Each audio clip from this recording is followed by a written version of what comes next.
Right now, Valorant is in a very bad state, and Riot Games, the company behind Valorant, is getting a lot of backlash. In yesterday's video, I talked about Riot laying off 500 of their total employees with a single email. Today, we have two more dramas to get into, which are pretty insane, so make sure you watch till the end. First one is the nerfs and buffs drama. Skye was massively nerfed. Her signature ability, which is the flash, will no longer recharge, and fake flashing with her was also removed, which was actually a very cool mechanic players used. Since Skye had been getting a lot of nerfs in the last couple of months, this most recent nerf was the nail in the coffin for many Skye mains. The massive Cypher buff we got some months ago also got brought up.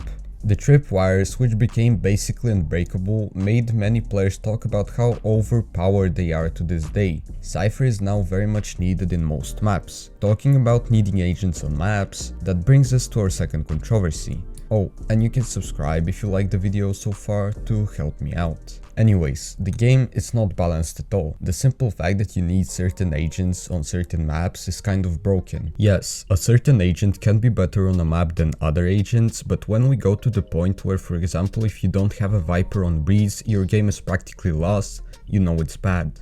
Agent-dependent maps are not fun at all, and almost nobody likes them. On Breeze, you really need a Cypher and a Viper to win. On Icebox, Viper is also really needed.